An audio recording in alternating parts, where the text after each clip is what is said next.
Hello my friends and welcome back. It's Tuesday, so happy Tuesday. Today I feel stupid as hell. You know why?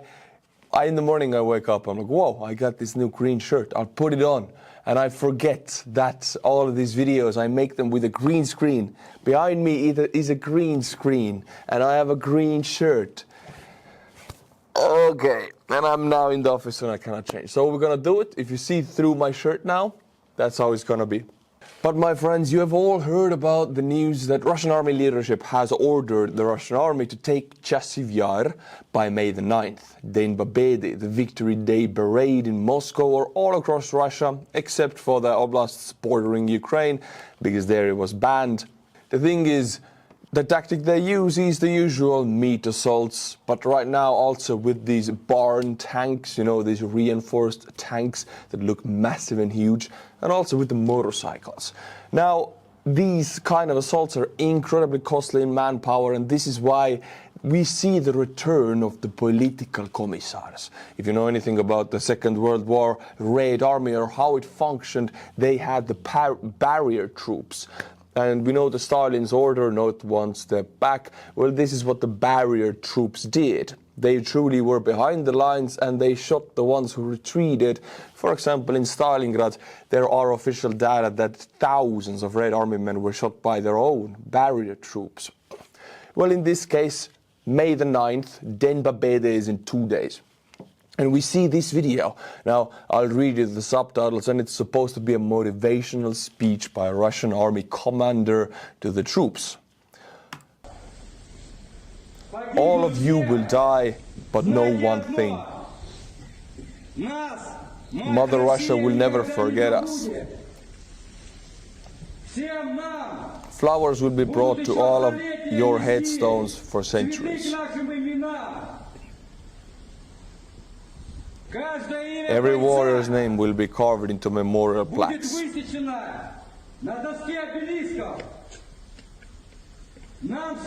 Eternal flames will be lit for all of us. So eternal flame is, in Russia, they have this thing called the eternal flame. It is just like a small fire in Moscow that always burns ever since 1945. And recently, actually, it's like a very, sacred thing for them, like a religion. And recently, two Russian, let's call them dissidents or youth who did not want to support this war, they actually went and peed on that eternal flame, extinguishing it. So yes, they will be lit for every one of you, eternal flames for centuries, except when Russian youth will pee on your eternal flame, extinguishing it. I'm making jokes here, but this is incredibly serious. This is sad, it's horrifying. This is the political commissar, the return of the political commissar, who will yell at the troops before they go to their certain deaths. This is cannon fodder standing in a row. They will be the ones charging on Chasiv Yar. Ukrainian defenses have proven to be holding in that area. And we'll look at the Battle of Chasiv Yar in this video. Ukrainian defenses are holding. They're not taking Chasiv Yar by May the 9th. That's how it is. They're not taking it in 2 days. Not possible. So the soldiers you saw right here on this video, they're probably, by the time you're watching it right now, are dead. Because these speeches are made right before the assault. Now, my friends, I want to show you the next generation of Russian psychopaths. In Russia, like in the Third Reich in Germany in the 30s and early 40s, Hitler Youth was being raised in these Jugend camps. Well, now we have Putin Youth, the young first grade, second grade, from kindergarten. They're being raised, so it's normalized for them to be with pictures of dead relatives, or to praise the sacrifice, let's call it like that, of their fathers or grandfathers against, Bakhmut or Chasiv Yar or Avdiivka or in Stalingrad. It doesn't really matter. It's just a meat assault which is being glorified. Mass death is being glorified, and these children, they don't really know what they're holding. They don't know what death means. So young, you don't understand the concept. You just miss your father. That's it. You don't know where he is he coming back? Just has the picture. But ever since so young, if you get them so young, it will be in the back of their heads, like the deepest part of the brain. It's normalized for them. So if these girls and boys will be 20, 25 and 30, there are some understandings about the world that they will never question because it has been rooted in them from the youth, and this is the glorification of death for the Tsar. That's what is being taught here. So this is the next generation of Russian psychopaths. It's very dangerous because they can be weaponized like that against anybody. It doesn't matter if it's a democratic country, if it's Jewish people, if it's immigrants or Muslims, or it doesn't matter against who, they can be weaponized by that Tsar who gives the orders. And this is how the brainwash starts, from kindergarten. My friends, in every video I'll be showing you snippets of what I did in Ukraine, in Kyiv, and in this one today I'm going to play you a whole thing about land drones. Usually we deliver the trucks and a huge amount of air drones, but this time we had a land drone with us that has anti-tank mines on it, and it lays them. It rode around the whole time. It was really cool. Check out this video. Hello my friends, here we have a couple of land drones, and as you can see on top of it, this is an anti-tank mine without the fuse, of course. These deliver these mines to the front, or they can hit Russian APCs with them. Huge kaboom, beautiful. But they can also transport ammunition, for example.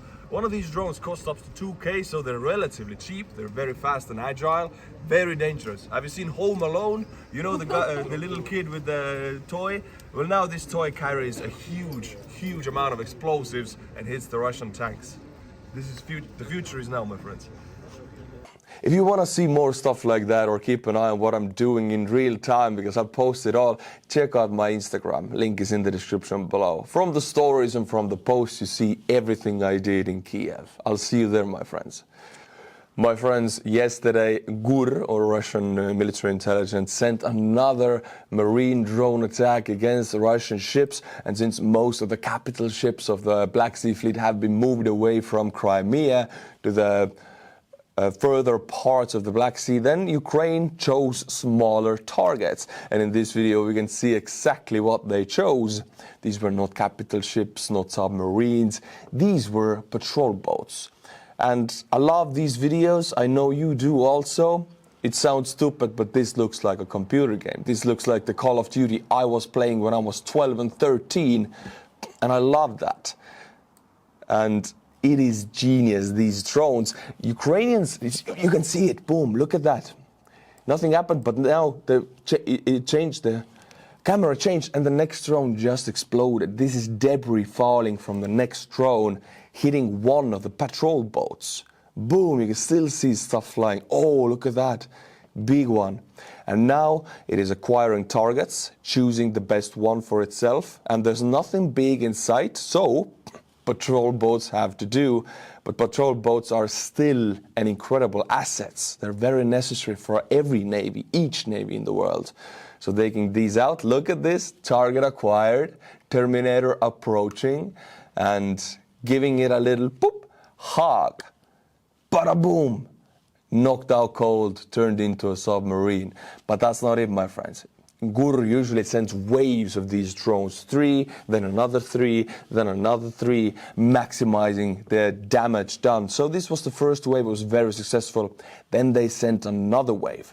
And my friends, with this next wave, which was supposed to take out the next batch of Russian patrol boats, Russians put the Ka-29 chopper up in the air because that's one of the most effective defenses against these Mogura V5 naval drones. Just a chopper and a machine gun, and you can see it happening right here. That's all they do. There's no seawall, no anti-drone warfare guns. It's just a plain machine gun and a chopper up in the air and just hammering down on that drone until it explodes. And still it takes them, this video is 2 minutes long, it takes them 2 minutes of almost, it's very close, 15, 20 meters, with a machine gun to destroy this drone, which shows that these drones are damn reliable, damn well protected. I think this drone is taking like 30, 40, 50 hits at least before it goes up, and there's a minute of that. I'll fast forward for you, boom, it goes up. But before it goes, I want to show you something. That's not just a Magura V5 naval drone. That is a drone equipped with missiles on top. This white thing right here, it's a missile diagonally aimed up. So these drones, yes, they have explosives on top if they ram into something, making them kamikaze naval drones. But if there's suddenly a chopper or a plane up above, this drone couldn't get a line of sight probably with the chopper, because the chopper was following behind it deliberately because afraid of the missiles. But if it can get a line of sight and can aim, this is anti-air defense system on a small boat, remotely controlled. It's genius, and it's stupid, and it's just wow, I want to say. But yes, this one was destroyed after hammering it with 2 whole minutes with non-stop machine gun fire. And my friends, here you can see what I was talking about. These 2 missiles right here, they are anti-air missiles. And these might be the reason also why Russia is sometimes still losing Su-25s and Su-34s over Black Sea. Ukrainians don't have a Patriot system at the coast of Odessa, no way. But they have these drones. It's so stupid, but it's so genius that can just shoot down these planes. Anyway, this was a successful attack, eliminating a few Russian patrol boats. We don't know how many yet, but we see 2 explosions in the previous video, so at least 2. My friends, now we will talk about the most important battle right now. It was Bakhmut, then it was Avdiivka, and now it's Chasiv Yar, because Putin has ordered personally to take Chasiv Yar by the Russian army by May the 9th, Den Babedi, because he needs to show himself as a capable president to his people in 2 days, when he holds the most important speech of the year for Putin, the Victory Day Parade speech. So this is Bakhmut, and a little bit east to it is Chasiv Yar, one of the most important strategical points of this frontal area. And from this point, if Russia were to occupy it, they can make further invasions into deeper territory. It is a very important point. It's on the heights. So this blue line you see right here, this is Donetsk water canal. It's like, I can show it to you actually on a video. Check this out. That's the water canal. It is like an anti-tank ditch, a civilian anti-tank ditch. And you cannot cross it with armor without feeling it. And there was a bridge, and Ukrainians now blew it up to buy themselves time, because in the end they will have to pull back. They're retreating very slowly, but there's no way in hell Russians are taking Chasiv Yar in 2 days, because right now they're taking insane losses, and they're advancing a meter at a time. So what the Ukrainians did is that they started pushing back very heavily from Klishivka to Ivanivska. You can see the yellow arrows right here. I know the map is robust. I'm sorry I don't have these crazy animations like other military channels do, but I think these arrows will signify what I mean. Ukrainians push back to Ivanivska, meaning the most important Russian push of the entire front to Chasiv Yar right now is in threat of being cut off, and especially when the channel, the bridge is blown, and Ukrainian push back, localized counteroffensive from Klishivka, threatens their rear areas in between Bakhmut and Chasiv Yar. Russians have to pause their assault operation and focus on this threat from the Ukrainians, from Klishivka, from the south, as you can see right here. So this is why I see no way in hell Russians are taking Chasiv Yar. I would not even think they're crossing the water canal by tomorrow or after tomorrow, which is May the 9th. At the same time, the first deliveries of Western artillery munitions have arrived in Ukraine, along with interceptor missiles for Patriot systems, which could generate a ban on Russian aircraft dropping dozens of Fab 500 bombs on Ukrainian defensive positions. Why have Russians been able to advance so successfully? No, we cannot call it successfully. They're advancing very slowly. But what they do, and I've talked about it many times, is they demolish every frontal village brick by brick using Fab 500, Fab 1000s. And this is why, because they have almost complete air superiority on the front now. Ukrainian jets are not flying, and Ukrainian anti-air defense systems are not close to the front, since they need to defend Kharkiv and Kyiv. Well, now that Patriot missiles are arriving again, Ukraine has the ability to, again, like before, use these surprise attacks against Russian planes. Suddenly there's a Patriot system on the front, and 3 Russian planes are falling out of the sky, and then the Patriot is gone. And Russians know this is the case again, making them more wary and more careful, not wanting to lose their planes, meaning less and fewer 500s are dropped on, let's say, Chasiv Yar. The importance of Chasiv Yar. It is particularly the last fortress with a geographical advantage, elevation and water canal to the east of the town that can hold out, even if with heavy losses from the Ukrainians as well, and on whose resistance depends on strategic objective for Russia, the conquest of Donbass.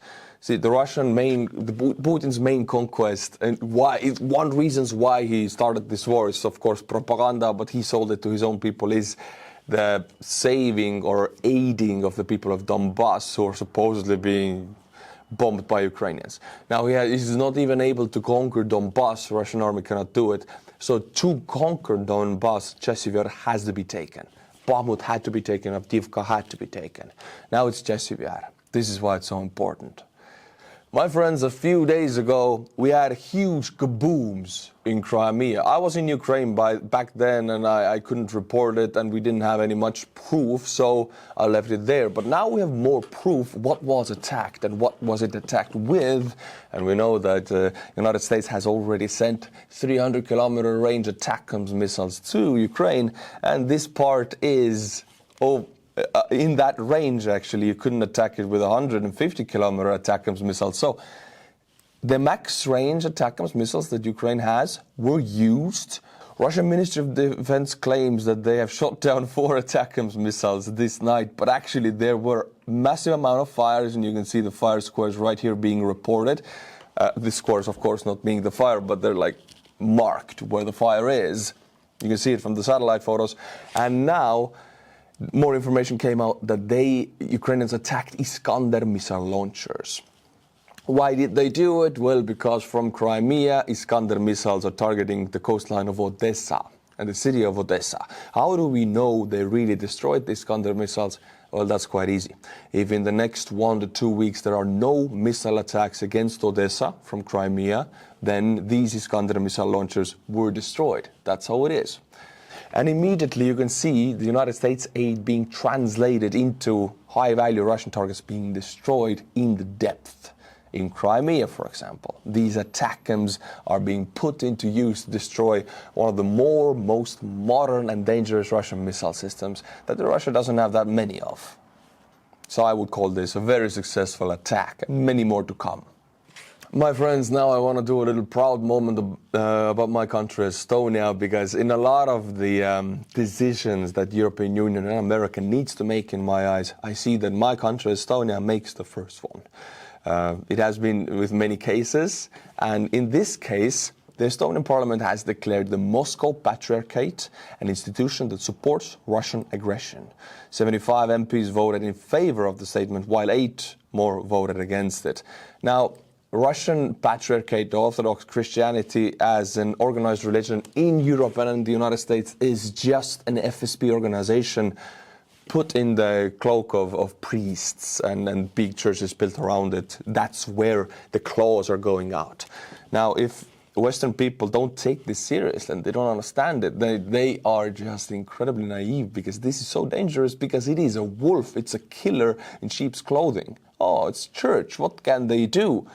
My friends, most Russian money flows through churches. The priests are actually preaching the necessity of this aggression against Ukraine to the people also in the West in these churches. It is just a spy organization. Now Estonia, as one of the first countries, has labeled it as supporter of aggression, which gives the country's legislative system more power over it. We have already sent out Russian priests from Estonia, a lot of them. And I do hope Western countries will follow suit, because if they don't, they're just giving Russia as a country free range to operate their spy networks in the Western countries, which are Russian Orthodox churches and priests. It's very dangerous. And just to give you a funny idea, this is a real photo. The thing is, a lot of Russian priests are ex-mobsters from the 90s, because the Kirill, who is the Patriarchate of Moscow Patriarchy, he's a gangster, former gangster. He's like a billionaire now. and he anoints all the priests, he names them, and he takes just part of his friends. They don't even need to be Christians, nobody cares, because it's run by gangsters and mobsters. It's just a money laundering and spy network scheme. So there are actual killers and cutthroats and gangsters who are now priests taking millions of dollars of donators' money from Russian cities to themselves and preaching this war. So it's a crazy system. My friends, the corruption scandals in the Russian leadership continue. These are moves against Sergei Shoigu, the Russian Minister of Defense. About a month ago, there was one of the deputy defense ministers was detained for charges of corruption. Now, this doesn't every higher up in the Russian system is corrupt because the system is corrupt. You cannot be clean in that system, or you will be replaced immediately because you are dangerous to other ministers who are corrupt. So everybody is taking bribes and taking money. That's the system. If somebody is arrested for it, that means it's an internal power struggle or some positions need to be changed. And usually what they use is corruption charges. It's very funny because everybody is corrupt there. Well, in this case, Shoigu's deputy defense minister Alexei Krivoruchko implicated in embezzlement of 22 million intended for body armor. FSB, an investigative committee, opened a criminal case, and that's the guy. He's actually a gangster. Oh, no surprise, a former mobster. What a surprise there. Now, if you want to know what body armor are we talking about, then here is that very same body armor that was bought for that 22 million, or the money that Kremlin allocated to the procurement of body armor for soldiers that were supposed to save their lives is, if, let's say, shot by a 9mm up front. That's the body armor. You can see it. Look at it. I feel like I can punch through that with my hands. And this stealing 22 million, I think it translates into the deaths of thousands of Russian troops. Because the body armor, shrapnel, everything comes through it. Look at it. A thin sheet of... It's nothing. That's not even civilian... Look at it. He can bend it with his hands.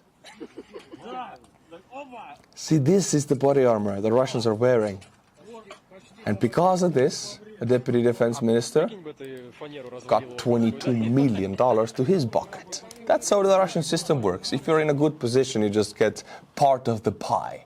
And the soldiers will die. That rhymes. Hey, look at that guy. He's a killer, he's a mobster, he's a gangster, he's a thief. That's what they all are. But I guess somebody wants his position. And also somebody's making moves against Shoigu, because Shoigu has surrounded himself with yes men. It's his deputy defense minister. So and another one was detained a month ago with the same charges. So 2 Shoigu's deputy defense ministers have been detained in the span of 4 to 5 weeks. These are moves against Shoigu. And the war is not going that great for Russians. So Shoigu is responsible as defense minister. This is, knowing how the FSB works, this is a message to Shoigu. Okay, watch out, because, Chasiv Yar is not taken, Donbass is not taken, you might be next. In this video, we can see Russian foreign ministry summoning French and British ambassadors to its carpet, or however the diplomats call it, calling them out, come and speak to us. What does it mean that your country did? Let's see what the British and the French did to cause this kind of summoning of the ambassadors of these 2 countries in Moscow. Well, the United Kingdom said that Ukraine can use their weapons and their missiles, that include Storm Shadow and other missiles, for targets in Russian territory. Not occupied Crimea, which is Ukrainian territory, but in Russian territory. They gave permission, which was not given before. I know it's stupid. Why still Western countries have not allowed this? But now Great Britain has allowed this. This is huge. It really gives Ukraine much more range to destroy Russian high-value targets in the depth, and it forces Russia to pull them back. If they don't, they will lose them. They will definitely lose them. So very good for Ukraine. Russians are panicking. That's what they called the ambassador to give statements. What is going on, And now we have French presented with a note on Macron's statement about the possible boots on the ground in Ukraine. This is not one-time communication. The French president and officials have communicated this almost as regularly as Russians have communicated the nuclear threat. The French officials are promising or not ruling out the boots on the ground version. While other countries have done so, the French are doubling down on it. So the Russians are so panicking they called out the ambassador, because you don't do this if you don't care. So they do care. Now Ukraine can suddenly use British weapon in the Russian depth, and suddenly there might be French troops on the ground. There are not yet, none of them, but the possibility scares Russian officials. And now, my friends, an update or analysis by the Finnish NAFO fella Joni Askola. And this is good news, and I love it, and I followed the development of this missile. We're talking about Ukrainian Neptune anti-ship missile for 2 years. I remember when I started covering the war, ever since the first full-scale invasion, they were already talking about Neptune missile. But now it's on steroids. It has been beefed up. Check this out. The Ministry of Strategic Industry of Ukraine has unveiled a new long-range Neptune missile designed with the capability to target locations up to 1,000 kilometers away. Now, it started out as an anti-ship missile, but now it's something much more beautiful. The Neptune missile was initially designed for anti-ship purposes, but in 2023, Ukraine disclosed that they had been developing an extended-range ground-to-ground variant of the missile, basically rendering it a regular cruise missile, something that Russia used to create effect against Ukrainians. Well, now Ukrainians can answer with the same. This is positive news, as even if Ukraine's allies authorize the use of missiles they supply to target Russian territory, for example, Storm Shadow by Great Britain, the quantity of missiles provided will never be adequate. Ukraine's strategic focus on developing their own domestic systems is a wise move, as it reduces their reliance on foreign aid. And I really love reading about this news. People read, oh, Ukraine's receiving this and that, why don't they make their own? My friends, they are. They're making as much and everything as possible. Bogdana, the Ukrainian self-propelled howitzer, every 2 or 3 months, the production increases by 1 per month. So about a year ago, it was 5 per month. Now they can make 10 Bogdanas per month. It's a big 155 millimeter self-propelled howitzer, solely made in Ukraine by the Ukrainians. They can make 10 per month. Now they have this Neptune missile. Then they have these naval drones they're producing themselves. The Neptune missile they're producing themselves. Huge amount of drones in their country. They're also making artillery shells. Ukrainian arms manufacturing capacity is exploding. But these things do take time. But they're doing everything. I just came back. They're doing everything they can. And I stand behind them. And now, my friends, a Buy Me a Coffee members butchering time. If you like my channel and become a monthly member of Buy Me a Coffee, I'll be butchering your name to oblivion also. And you know what happens after I finish this video? I will have a podcast right here. I put down the screen. I'll have a podcast with United States Ambassador George Kent to Estonia. He will be sitting here, I'll be sitting here, we'll be talking, and it's an official US ambassador. If you want to check out these podcasts, then the link is in the description below. I already did one with the leader of the 69th Sniffing Brigade, Ragnar Sais, with an Estonian parliament member who drove with a bike to Kyiv 2,000 kilometers, Kristo Vaga, with Estonian Rescue Organization communications leader, Hendrik Tali, who donated a massive anti-mine robot to Ukraine. So it's a great podcast. Go and check them out, my friends. I'll see you there. But now, Buy Me a Coffee members butchering time.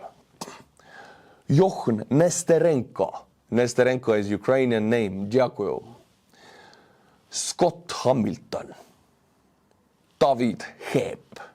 Jochen R. Kathrein. Patricio Argentina, Scott Parker, Troy R. Hotchkiss, Edward McDuff, Beat, Katharine Winter. Thank you to these 10 people. I really do appreciate you, and I like my job, and you make me able to do this job. Until my next video, my friends, check out my Instagram for Kyiv stories. Check out my podcast, REHI Podcast, for podcast with the United States ambassador. Slava Ukraini, and bye-bye.